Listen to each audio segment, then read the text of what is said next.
Bapak Ibu tanya tempat yang menyimpan harta karun terbesar itu di mana sih? Kuburan.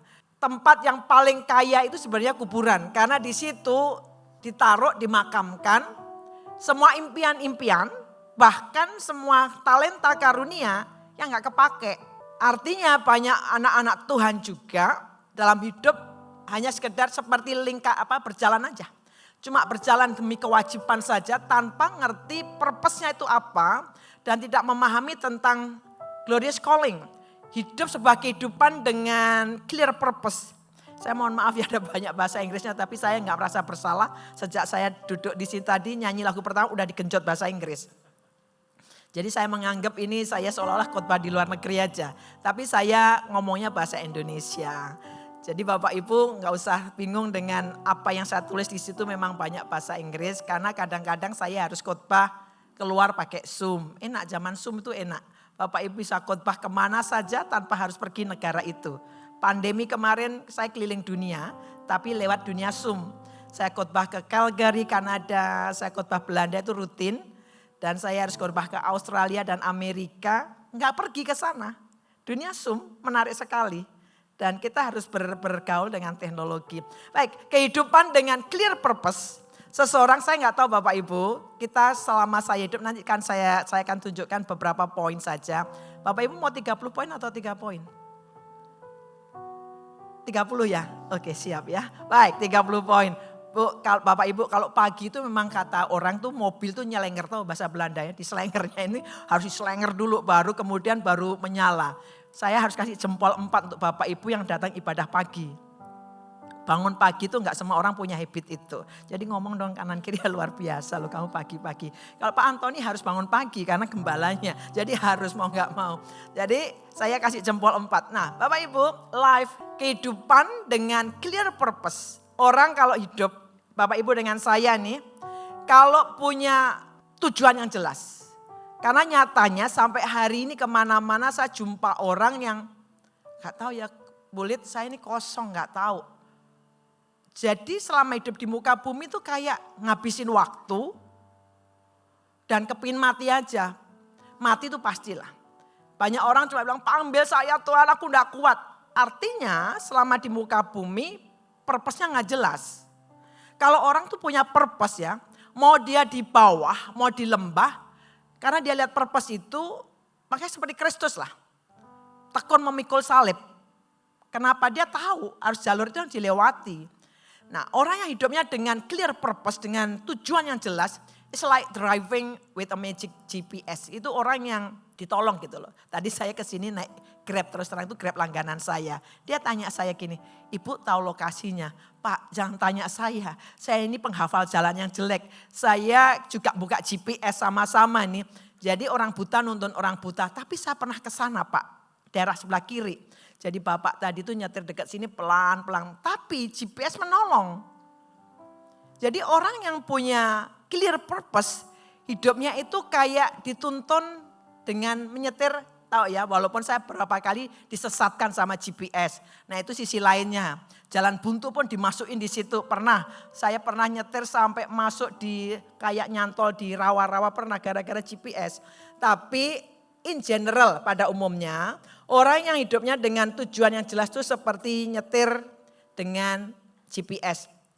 Walaupun tidak bisa memprediksi semuanya, GPS tidak pernah memberi informasi, hati-hati sebelah kanan ada pohon besar, memang tidak memprediksi semuanya, tapi akan menuntun langkah Bapak Ibu dan saya. Dengan kata lain kalau kita punya purpose jelas, saya yakin semua di sini hidupnya akan bersemangat dan bergairah. Tidak bergantung keadaan, karena tahu purpose-nya. Kalau saya dulu gak tahu purpose, saya dulu suka ngelamun, masa kecil saya itu ngelamun mengkaitkan dengan kenapa saya ada, kenapa saya lari keluarga ini, saya tarik ke atas, nanti gelap dan saya kemudian bingung. Itu saya. Tapi setelah jumpa Kristus jadi berbeda. Apa sih purpose? Purpose-nya gini Bapak Ibu. Alasan, kalau Bapak Ibu ngerti ini tuntas saja ya. Tuntas saja, saya yakin. Bapak Ibu akan jadi orang yang sangat semangat, dynamic, produktif. Karena ngerti purpose-nya. Purpose itu begini, Bapak Ibu akan tahu bahwa aku ada, berulang-ulang itu akan di-sharingkan, aku ada ini bukan karena kebetulan. Entah Bapak Ibu lahirnya karena kecelakaan, tidak diharapkan. Saya harus banyak konseling orang-orang yang dilahirkan tidak diharapkan. Orang tua mengharap laki, muncul perempuan. Sehingga sampai hari ini ada beberapa orang yang mengalami gangguan dalam mental, kesehatan mental. Karena kondisi-kondisi itu. Tapi apapun reasonnya, Bapak Ibu dihadirkan di muka bumi dengan purpose. Purpose itu apa sih? Reason atau alasan sesuatu dikerjakan atau diciptakan atau alasan kenapa hal itu ada. Kalau Bapak Ibu ketemu reasonnya, kenapa saya ada di muka bumi dan untuk apa, saya yakin. Hidup kita nggak akan membuang-buang waktu. Karena ada orang hidupnya dijalani dengan kewajiban. Tapi kalau orang ngerti purpose, hidupnya dijalani karena panggilan. Jadi pagi hari ini kita akan sama-sama belajar bahwa orang percaya memiliki panggilan surgawi yang mulia. Katakan amin. Bapak Ibu dengan saya punya panggilan surgawi yang mulia, amin. Glorious calling, bukan untuk hidup biasa, bukan. Tapi Bapak Ibu dengan saya dipanggil untuk memantulkan. Memantulkan tahu ya, cermin itu memantulkan. Memantulkan kemuliaan Tuhan dimanapun kita ada. Luar biasa.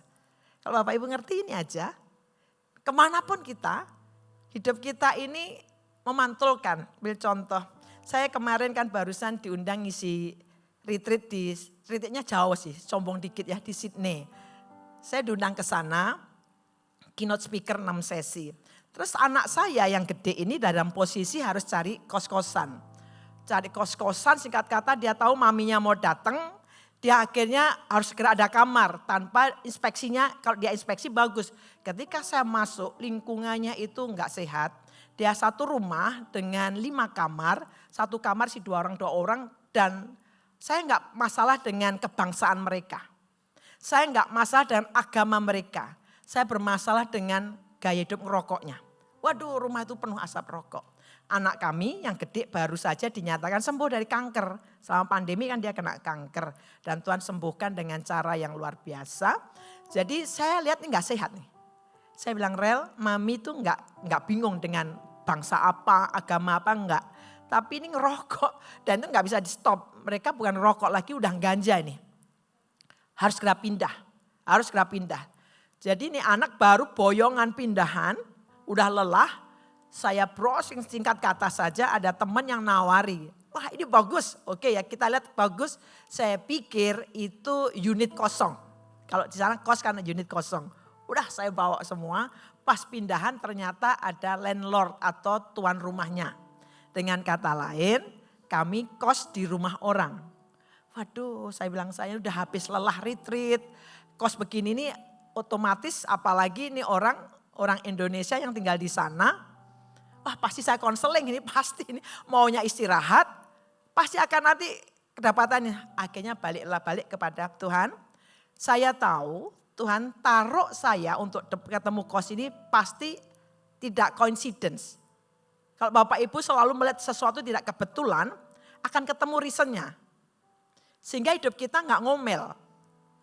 Ini bukan coincidence, beneran Bapak Ibu. Saya tinggal di situ, saya harus mau nggak mau di hari-hari sela yang saya harusnya istirahat, saya ngobrol dengan sang tuan rumah seorang ibu yang ditinggal meninggal mendadak oleh suaminya. Dia harus membesarkan 3 anaknya, dia background dari agama lain. Saya new believer sih Bu, saya baru bulan ini dibaptis. Saya tahu tidak kebetulan. Kalau saya ngeliat bahwa aduh kenapa saya kos kayak begini, ada tuan rumah pasti saya nggak bisa istirahat, ngomel. Kalau Bapak Ibu ngelihat sesuatu tidak mengkaitkan dengan purpose-nya Tuhan, purpose ilahi, ngomel. Dan gara-gara itu saya nguatin keluarga ini, anak-anaknya saya doain satu-satu. Dan ibu ini, ibu saya ada teman dari Vietnam, dia belum percaya pada Yesus. Wah saya harus jumpa dengan salah satu petinggi dari airlines yang di Aussie. Dan saya harus ngomong, wah orang ini belum kenal Kristus. Tapi gara-gara ngobrol, dia ini orang yang suka baca. Dan dia ingin menaklukkan semua buku. Saya bilang gini, dia akhirnya pada kesimpulan karena kami ketemu lagi. Semua buku sudah saya taklukkan. Tapi Bible this is the hardest book, dia bilang. Ini buku yang paling susah. Dari situ saya men-challenge dia untuk baca Alkitab dan saya yakin one day dia akan siap dituai. Artinya apa? Ketika kita mempercayai keberadaan kita ini ada calling, ada purpose dari Tuhan, hidup kita nggak akan sia-sia. Saya akan bacakan Bapak Ibu pagi hari ini. 2 Timotius 1 ayat 9 dikatakan begini, dialah yaitu Allah yang menyelamatkan kita dan memanggil kita dengan panggilan kudus. Who had saved us and called us with an holy calling. Dia panggil kita dengan panggilan kudus. Kudus adalah set apart, yang dikhususkan untuk Bapak Ibu dengan saya yang sudah diselamatkan dalam Kristus Yesus. Bukan berdasar perbuatan Bapak Ibu dan saya, bukan. Melainkan berdasarkan maksud dan kasih karunia sendiri. Kenapa Bapak Ibu dengan saya dikasih panggilan kudus? Bukan karena bagusnya pekerjaan kita, bukan. Tapi kata Alkitab berdasar maksud atau tujuan Allah dan kasih karunia-Nya yang telah dikaruniakannya kepada kita dalam Kristus Yesus sebelum permulaan zaman. Jadi dari sini aja kita tahu banyak teks Alkitab menunjukkan mau bagaimanapun keberadaan kita, sebelum zaman itu ada, Tuhan dalam image-nya itu sudah tahu. Dia mau ciptain apa, tujuannya apa. Tapi seringkali yang kita jumpai banyak anak-anak Tuhan, hidupnya tidak sesuai dengan calling-nya. Bukan sekedar diselamatkan. Bapak Ibu dengan saya ada glorious calling, bukan hanya semata diselamatkan. Saya akan bawa Bapak Ibu dalam 3 poin secara cepat. Dalam glorious calling, bagaimana menghidupi panggilan mulia. 1, untuk seseorang mengerti panggilannya harus mengalami experience, namanya saya sebutnya have a burning bush experience. Atau pengalaman perjumpaan dengan Tuhan, semak yang menyala. Banyak orang Kristen, intinya kalau kita hanya sekedar Kristen tidak born again. Tidak dilahirkan baru, mata roh tetap tertutup. Kan itu sebenarnya doanya Paulus, buat mata kami terbuka. Untuk melihat betapa luar biasanya, kayanya kemuliaan panggilan Tuhan. Sebenarnya Bapak Ibu kalau Kristen begitu lama dan tidak tahu purpose-ku apa. Hidup kok cuma gini-gini aja sih Tuhan, muter aja. Saya lagi dampingi putra kami yang kedua. Karena dia sedang ngalamin fase yang sangat sulit dalam hidupnya. Terus 2 hari yang lalu dia bilang, Mam, Rafael kok rasa kosong ya. Kristen loh dia, dia lahir baru, dibaptis.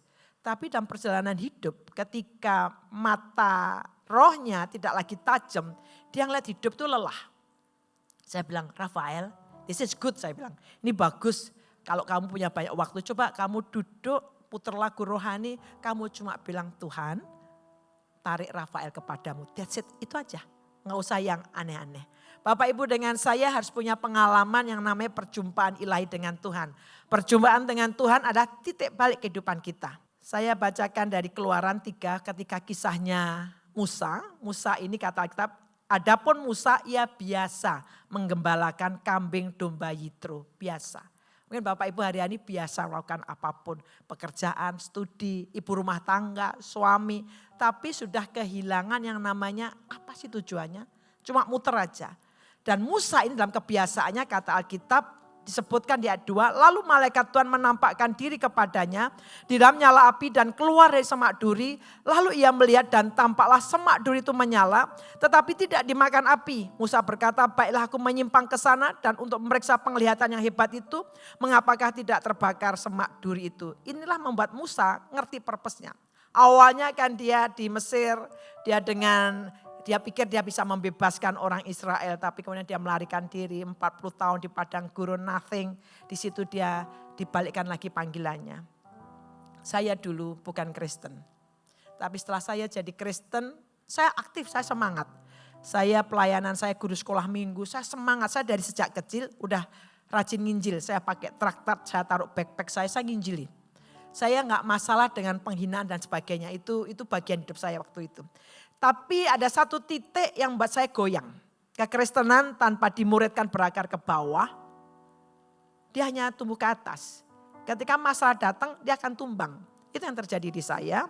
Singkat kata saja, akhirnya saya ninggalin Tuhan dan sebagainya, ninggalin gereja lebih tepatnya. 7 tahun saya tidak bergereja, 7 tahun saya nggak pernah bersentuhan Alkitab. Sampai akhirnya saya mengalami pertobatan. Di mana pada waktu itu Om Damaris yang khotbah, dia khotbah anak yang hilang. Nah saya duduk setelah 7 tahun tidak pernah datang gereja. Di titik saya di kantor itulah saya tiba-tiba gelisah dan saya datang. Dan tepat sekali, nah ini yang saya mau cerita. Hidup saya ini kan dulunya pengejaran sesuatu yang salah. Sampai akhirnya saya di sekolah Alkitab saya doa sama Tuhan. Tuhan, purpose saya itu apa sih? Diselamatkan pasti karena itu jaminan firman Tuhan. Tapi kan kita tidak cukup itu aja gitu. Gimana menghidupi kehidupan ini? Purpose saya apa? Memang masing-masing orang pengalaman perjumpaan dengan Tuhan itu beda-beda.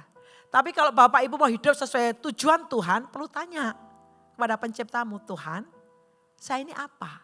Kalau cara Tuhan ke saya itu memang beda, masing-masing orang beda. Memang saya lewat vision. Pada waktu saya tanya Tuhan, what is my calling? My major calling itu apa? Tujuan saya ini apa? Dari proses kehidupan yang saya lewati, keluarga yang amburadul, broken home dan sebagainya, itu apa sih purpose-nya? Disitulah Tuhan kasih saya seperti vision. Nunjukkan gitu masa kanak-kanak saya. Di situ saya ngelihat, saya bawa teman-teman saya yang sebaya, saya naik ke lantai 2. Rumah kami ada lantai 2 tempat jemuran. Saya bawa ke situ, saya buka kitab suci saya waktu itu sebelum saya jadi Kristen. Saya ajarin, saya pakai lidi, saya ajarin suruh baca kitab suci itu. Kemudian beralih ke SD SMP. Saya ngelihat saya main sekolah-sekolahan. Dan saya nggak jadi muridnya, jadi gurunya. Saya ngajari, disitulah Tuhan tuh taruhkan dalam hati saya, that's your calling. Jadi saya lebih akhirnya mendalami di dalam bidang ngajar, teaching. Dan itu akhirnya saya hidupi sampai hari ini kalau orang tanya, saya suka sekali. Ngajar doktrinal itu saya suka sekali karena that's my calling. Kalau orang sudah ketemu callingnya itu kayak ikan ketemu air. Nah Bapak Ibu pagi hari ini saya nggak tahu pengejaran Bapak Ibu. Walaupun saya pendeta saya pernah melakukan pengejaran yang salah. Tanpa pernah saya sadari. Saya ambil contoh ya, karena Bapak Ibu harus pakai contoh. Kalau nggak pakai contoh nanti terlalu banyak teori susah masuknya. Ya, satu kali saya ini gembala, bukan istri gembala lebih. Saya itu udah gembala sidang duluan sebelum nikah. Terus saya pejabat gereja, jadi sinode panggil. Waktu itu sudah punya anak. Anak kami yang gede itu sekitar masih TK. Saya dipanggil oleh sinode ke Bandung untuk rapat biasa. Saya bilang ke Ariel, Ariel mami mau pamit. Mau kemana mam? Namanya anak-anak. Mami dipanggil gereja, mau rapat. Jawaban anak ini mengubah prioritas saya. Dia bilang begini, aku benci gereja. Saya gak bilang begini Bapak. Ariel kamu gak tahu diri, mamimu pelayan Tuhan memberikan hidupnya, tinggalin kerjaan, sekolah Alkitab, menyerahkan sepenuhnya pada Tuhan. Kamu ngomong begitu? Enggak. Pada waktu anak saya bilang, aku benci gereja. Saya masuk kamar nangis saya. Saya merasa kayak gini, saya manjat tembok, tinggi, dikenal orang tahu nama saya, tapi tembok yang salah. Harganya itu harus taruhannya ke anak yang aku benci gereja. Karena saya ini kan terobsesi dengan banyak misionaris dulu. Dan setelah saya pelajari banyak keluarga-keluarga misionaris yang lama-lama juga anak-anak jadi korbannya. Anak saya bilang, aku benci gereja. Di situ saya harus nimbang, saya harus berangkat tetap berangkat. Di situ saya nimbang, jangan-jangan nih tembok yang saya panjat, tembok yang salah. Banyak orang ngejar kerjaan, uang yang penting kan uang. Kalau tanpa uang nanti diinjak-injak orang.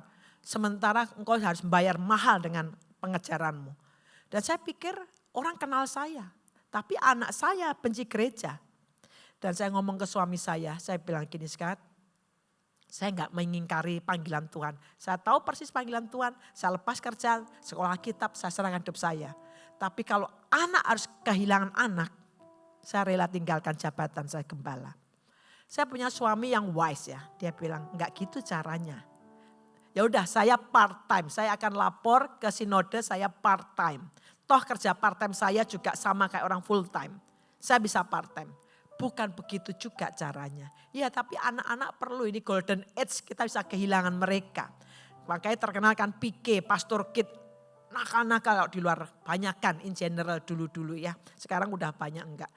Terus singkat kata saya bilang harus gimana? Ya tanya sama Tuhan. Karena Alkitab mengatakan anak itu upah. Berkat bukan beban. Jadi kami harus berdoa bagaimana menghandle, menyeimbangkan lebih tepatnya. Dan masa-masa itu saya harus banyak imbangkan. Dalam kesibukan tarikan pelayanan, tarikan sinode, saya akhirnya bilang ke anak-anak, Mami punya waktu konseling ke jemaat 2-3 jam. Sebenarnya Bapak Ibu kalau lihat pemimpin, Bapak Ibu harus begitu. Mereka juga perlu waktu untuk keluarganya. Saya bilang gini, Mami punya waktu untuk jemaat 1 orang 2 jam tuh Mami bisa konseling. Untuk kamu pun Mami akan berikan. Ketika anak saya, Mam bisa temenin enggak Mam ke mall, ngapain cari ini. Saya harus punya prinsip, saya bisa beri waktu. Ya saya full time tapi anak juga part of pelayanan. Jadi itu Bapak Ibu, artinya dalam pengejaran kita ini kita bisa salah gitu. Sebabnya pagi hari ini saya dorong Bapak Ibu bertanya pada Tuhan. Tuhan, tujuanku ini apa sih? Terlambatkah? Enggak. Buktinya Bapak Ibu dan saya masih hidup kan. Tidak ada kata terlambat. Tapi lebih baik nanti kalaupun berpulang meninggal tuh enggak nyesel gitu. Enggak nyesel. Perjumpaan dengan Tuhan melahirkan panggilan. Bapak Ibu berjumpa dengan Tuhan saya yakin. Yesaya ketemu dengan Tuhan. Dia melihat najis bibir kan. Ayat-ayat sebelumnya, pasal-pasal sebelumnya di mana Yesaya berbicara lewat bibirnya. Tapi ketika berjumpa dengan Tuhan, aku yang najis bibir. Yesaya tidak nampak panggilan Tuhan itu jelas. Cuma Tuhan mengatakan begini, siapa yang akan kuutus? Saya mempercayai ketika seseorang berjumpa dengan Sang Pencipta, apalagi dalam koridor bertanya, Tuhan apa sih calling saya? Panggilan saya mendorong Bapak Ibu, jangan Bapak Ibu hanya hidup sekedar menghabiskan jatah waktu, penting mati masuk surga. Bukan itu. Bapak Ibu punya glorious calling yang harus diselesaikan masing-masing oleh kita. Tuhan hanya bilang siapa yang mau kuutus? Yesaya yang berjumpa dengan Tuhan. Dia langsung bilang ini aku Tuhan, utuslah aku. Jadi perjumpaan dengan Tuhan itu melahirkan panggilan dan tanpa hadiratnya pelayanan itu kayak rutinitas. Secara cepat saja tunjukkan beberapa contoh. Hudson Taylor yang sangat terkenal dengan misinya di China. Di kamar kecilnya saya mendorong Bapak Ibu ambil waktu. Worth it gitu Bapak Ibu, ambil waktu. Kesibukan kantormu, kesibukan keluarga, pelayanan. Kalau tidak itu ngejar sesuatu naik tembok salah. Tanya sama Tuhan. Jangan seperti orang yang kayak muter terus tanpa ada apa tujuannya. Ya udah pokoknya hidup kayak begini. Tidak. Tuhan menaruhkan Bapak Ibu dengan saya di muka bumi dengan special calling. Dengan glorious calling. Hudson Taylor tuh bilang begini, di kamar kecilnya dia berlutut, Tuhan aku ingin hidupku berguna bagi kemuliaan-Mu. Simple, sederhana. Dari doa sederhana di kamar yang kecil muncullah Hudson Taylor dengan pelayanannya di China yang luar biasa. Dari hanya kerinduan, Tuhan aku ingin hidupku berguna bagi kemuliaan-Mu. Bukan sekedar selamat masuk surga, bukan hanya itu Bapak Ibu. Glorious calling more than that. Gitu. Yang kedua, tadi kita mengalami perjumpaan ilahi dengan Tuhan. Yang kedua, bagaimana Bapak Ibu dengan saya itu membawa kerajaan Allah di tempat dimanapun kita ada. Glorious calling bukan hanya pada waktu di gereja, bukan. Di tempat dimanapun kita berada. Sebagai suami, sebagai istri, sebagai murid, sebagai pekerja, pelayan, dimanapun kita ada, kita ini menyatakan, kita ini membawa kerajaan Allah dimanapun kita ada. Saya tunjukkan Daniel aja dia. Daniel ini orang buangan, budak di negeri kafir, artinya dia melihat situasi dunia yang hidupnya bertentangan dengan apa yang diyakini. Biasanya kata orang pergaulan yang buruk merusak kebiasaan yang baik. Tapi Daniel dikelilingi oleh orang-orang yang penyembah berhala. Namun Alkitab mengatakan begini, saya suka sekali teks ini, yang ayat yang pasal 6 ayat 5. Kemudian ayat sebelumnya dikatakan Daniel punya excellent spirit. Tapi ayat yang kelima coba lihat ya. Kemudian para pejabat tinggi dan wakil raja itu mencari alasan dakwaan terhadap Daniel dalam hal pemerintahan. Ini orang ya dicari. Jangan sampai kayak saya dulu sebelum saya bertobat. Kalau saya dicari kesalahannya. Wah satpam tuh tahu. Wah Noni ini kalau masuk kantor seenaknya. Kantor tek jam 8 dia datangnya saya datangnya seenak saya. Kayak perusahaan sendiri. Jam 9 karena posisi saya pegang accounting. Saya pegang quality control. Saya pegang bagian ini gudang. Jadi kayak saya masuk pasti dibutuhkan. Seenaknya sendiri. Tapi setelah saya bertobat, pimpinan saya bukan orang Kristen. Dia tahu persis pada waktu saya bertobat sungguh-sungguh. Sampai pimpinan saya pada waktu saya resign. Dia kebingungan, kamu mau pindah kompetitor mana? Enggak Pak, saya mau jadi pendeta. Dia tambah kaget. Dia tahu hidup saya bagaimana. Dia tahu gaya hidup saya kalau ngantor, sukanya sendiri. Tapi setelah bertobat, izinkan Daniel ini menjadi contoh kata Alkitab. Kemudian para pejabat tinggi dan wakil raja itu mencari alasan dakwaan terhadap Daniel dalam hal pemerintahan. Tetapi mereka tidak mendapat alasan apapun atau sesuatu kesalahan sebab ia setia dan tidak didapati sesuatu kelalaian atau kesalahan padanya. Wah, luar biasa. Di kantor percayalah banyak orang berusaha menjatuhkan. Itu hal biasa. Tapi Daniel itu banyak saingannya mau jatuhin. Ini orang asing, orang buangan, budak, tapi kehidupannya bukan sekedar favor Bapak, bukan sekedar favor. Favor ya, tapi hidupnya itu blameless. Saya diberkati pada waktu saya nggak ngerti, anak kami yang pertama tadi Ariel kan kerja di Australia. Saya cerita ini waktu saya pendek, anak saya kerja di Australia, dia kerja di arsitektur, itu memang favor. Dia bilang, Mami selalu bilang ini favor, perkenanan di masa pandemi banyak orang PHK, Ariel justru di hire. Ada satu hal yang mencolok pada waktu saya ke Australia, Ariel bilang ke Mami, pimpinanku mau ketemu Mami. Kaget saya belum pernah dengar seorang bos mau ketemu orang tua dari karyawannya. Kecuali mungkin pejabat negara, mungkin diplomat ya pasti mungkin. Saya tanya, bosmu tahu nggak Mami pendeta? Nggak tahu. Mau konseling ya? Dia nggak tahu Mami ini pendeta. Dan Abi ngapain mau ketemu Mami? Nggak tahu. Bosku mau ketemu Mami. Akhirnya saya datang ke kantornya. Saya pikir kantor kecil, gede. Kantor gede, 3 lantai, besar sekali. Dan waktu saya datang, saya ketemu pimpinannya, saya kasih tangan begini. Saya salaman, saya kenalkan, saya memperkenalkan diri, saya maminya Ariel. Dia nggak mau terima salaman saya. Saya kaget. Dia bilang, no, aku sudah tunggu lama. Dia peluk saya seperti orang lama. Aku udah tunggu lama untuk momen ini. Dia peluk saya, terus dia tanya saya, gimana caranya kamu didik anakmu kayak begini? Nah saya bingung, saya didik apa nih ke anak? Ternyata nih anak selama kerja, orang sana tuh biasanya selesai jam 5 pulang. Kita kan juga gitu ya kalau kerja. Jam 4 belum tek udah ringkes-ringkes gitu loh maksud saya gitu. Di sana itu jam 5 selesai nggak selesai pulang. Ini anak enggak. Dia selesaiin. Saya nggak tahu nilai-nilai yang lain karena di situ dia di welcome banget. Jadi di anak sampai bilang gini, don't worry mami, saya antinya Ariel, don't worry about Ariel. Waduh saya ngeliat begitu, harusnya hidup kita begitu. Kemanapun kita ada membawa kerajaan surga di muka bumi sampai akhirnya kan Allahnya Daniel mengakui Allah bukan Allah, raja yang kafir tadi mengakui Allahnya Daniel bahwa Allahnya Daniel itu luar biasa. Saya tutup dengan kisah yang sebelumnya, saya ada beberapa kisah, ada 1 poin lagi tapi waktu saya habis, saya akan tunjukkan 1 contoh ini aja. Saya berikan contoh ini namanya William Wilberforce. Ini menarik sekali.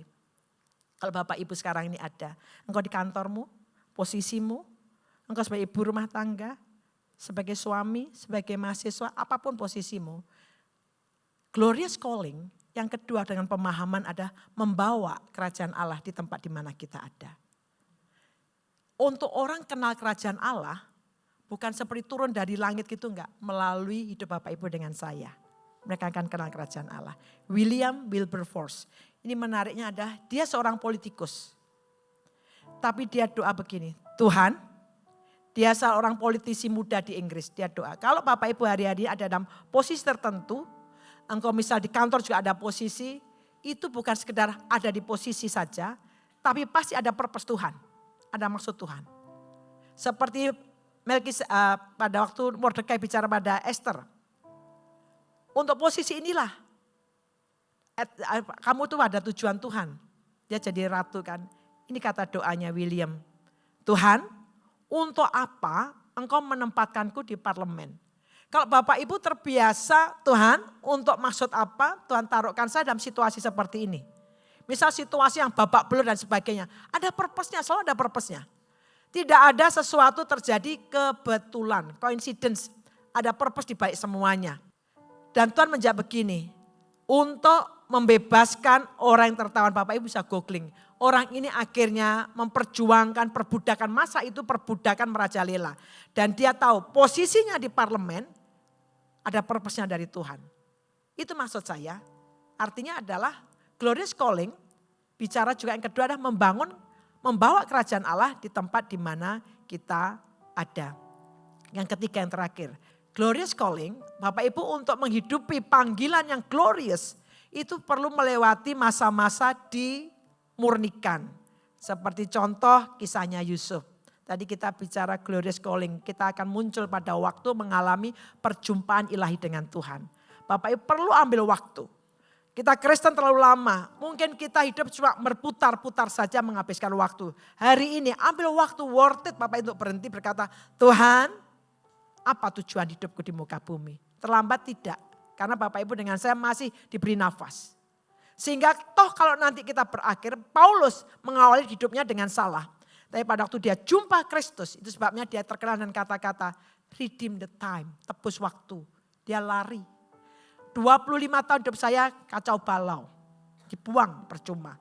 Jumpa dengan Tuhan, banyak orang bilang, Bu gak capek, Bu baru landing sudah langsung ngajar. Saya harus ngebut ketertinggalan. Redeem the time.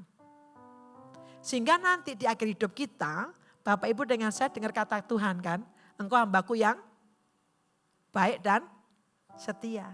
Setia itu apa sih? Setia bukan hanya sekedar hadir dan ada. Wah orang itu loh setia. Apa maksudnya setia? Selalu hadir, bukan hanya itu. Setia adalah produktif. Diberikan pujiannya pada orang 5, 2 talenta. Menghasilkan. Setia bukan sekedar hadir. Tapi setia juga adalah dia produktif karena menghasilkan apa yang Tuhan sudah percayakan padanya. Itu yang saya ingin dengar. Saya mendorong Bapak Ibu, mumpung masih ada waktu. Redeem your time, tebus. Dan yang ketiga, glorious calling itu harus dimurnikan. Dimurnikan.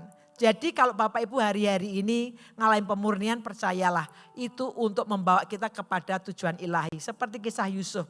Yusuf tidak langsung ada sebagai orang kedua, orang penting di Mesir. Tapi bermula, memang saya lihat dia tuh menurut saya, penafsiran saya dia prematur menceritakan mimpinya. Sebabnya kalau saya dapat sesuatu dari Tuhan, saya gak buru-buru cerita ke orang lain. Terlalu prematur. Dia prematur, karakternya belum siap, ada arogansi dikit. Pada waktu dia cerita, biasanya orang kok cerita yang ilahi itu kan ada sedikit arogansinya. Kakak-kakaknya gak suka, karena ceritanya, mimpinya itu nyata sekali bahwa apakah kami harus menyembah kamu?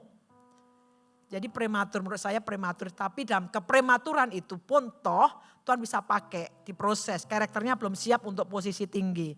Jadi kalau Bapak Ibu kadang-kadang aku nanti ya akan begini kalau posisiku udah. Kadang-kadang diproses. Saya dulu dikenal di Surabaya itu pendeta adijasa. Tahu ya?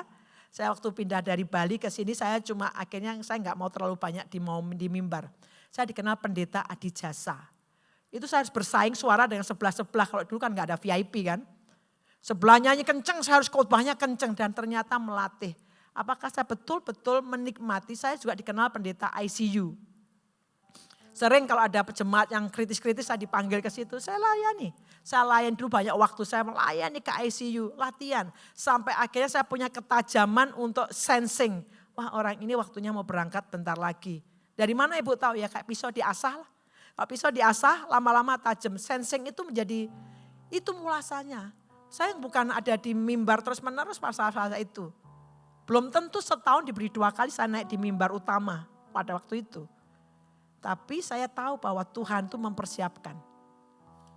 Ketika karakter seseorang siap, karena berkat itu kalau karakter belum siap menghancurkan. Yusuf harus dipersiapkan, jadi ngomong kanan kiri. Kalau hari-hari di lembah disiapin sama Tuhan. Yang penting Bapak Ibu tahu purpose-nya dulu. Kalau tahu purpose, lembah itu masa-masa untuk memurnikan. Kemuliaan tidak lahir dari kenyamanan, tapi dari ketaatan. Kalau hari ini Tuhan menemukan kita, walaupun di lembah kita tetap taat dan kita tahu memandang kepada panggilan surgawi, saya yakin ada kekuatan dari Tuhan yang menopang kita. Tuhan membawa kita lebih besar. Soalnya jangan menyerah. Dan saya baca Filipi 3:14 mengatakan begini.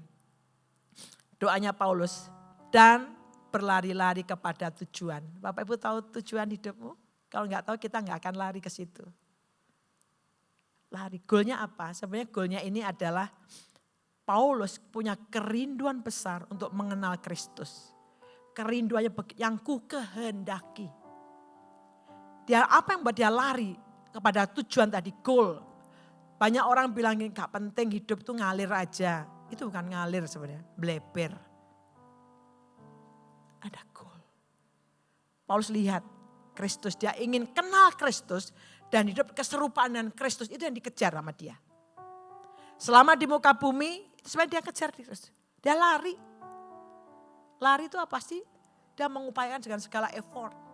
Kenapa banyak orang-orang begitu rupa melayani, begitu rupa melakukan sesuatu karena dia lari. Dan kalau saya berharap goalnya benar, yaitu mengenal Kristus. Untuk apa? Kenapa dia lari? Karena ini, untuk memperoleh hadiah. Kata Alkitab hadiahnya apa? The highest calling. Panggilan surgawi dari Allah dalam Kristus Yesus. Kalau anak Tuhan sudah clear di sini, saya yakin hidupnya tuh gak pernah loyo. Semangat, ada aja kekuatan dari Tuhan. Saya tutup dengan kisah ini. Pelari ini Derek Redmond namanya. Olimpiade Barcelona 1992. Pada waktu dia tanding lari, pada waktu dalam pertandingan tuh tiba-tiba kakinya di ankle-nya itu kayak ketusuk dan dia kesakitan.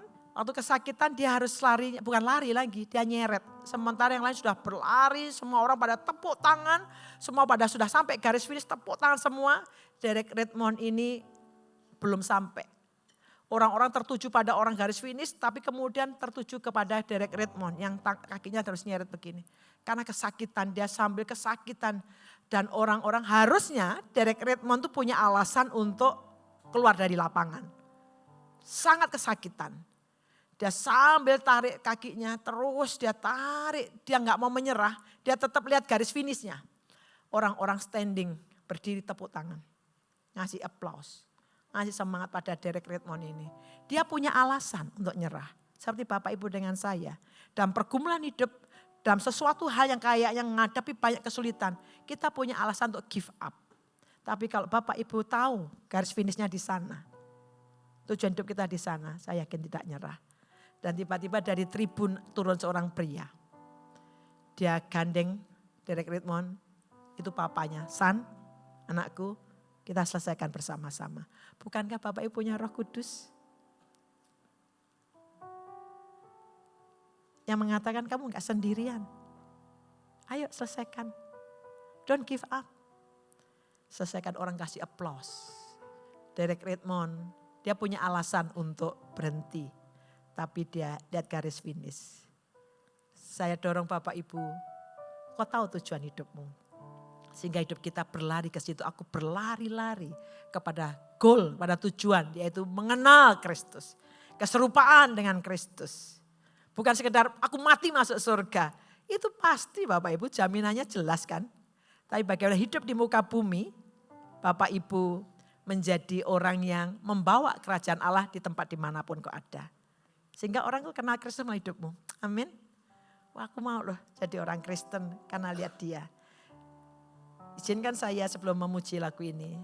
Di gereja kami ada seorang yang kena Parkinson, seorang ibu. Dia dari agama lain, terus kenal Kristus. Dia datang ke gereja itu begini. Bukan ayan, Parkinson. Dia goyang terus. Kalau saya ngajak bicara dia tuh saya juga kadang-kadang ikut gini. Saya harus ngikutin gerakan kepalanya kemana. Terus dia ke gereja harus minum obat. Dia bilang, kali tunggu sebentar, kali tunggu on. On artinya obatnya bekerja mengurangi gerakan. Dia gini terus tangannya begini, gereja. Bapak dan Ibu biasanya orang itu terkesima dengan kesaksian. Bapak Ibu, dulu saya sakit sekarang sembuh. Ya kan? Banyak, itu banyak kesaksian begitu. Dan saya percaya hal itu. Tapi satu kali ibu ini tetap begitu ke gereja. Datang ke gereja tuh begitu, tangannya begitu. Pas Natalan, ada beberapa rombongan datang bersama ibu ini. Kaget saya.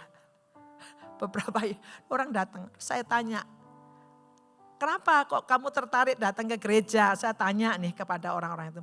Iya, saya heran sama ibu itu. Ini tetangga-tetangganya.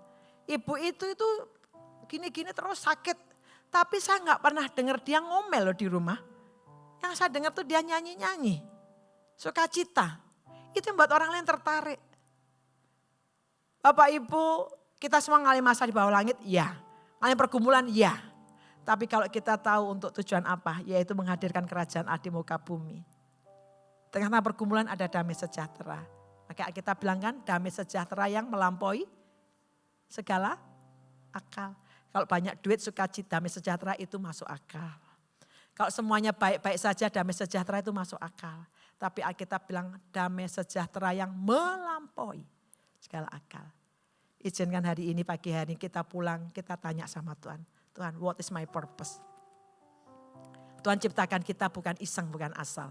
Tapi dengan purpose. Sehingga nanti mengakhiri hidup. Sampai di garis finish kita jumpa, disambut oleh Tuhan, engkau hambaku yang baik dan setia. Kenapa?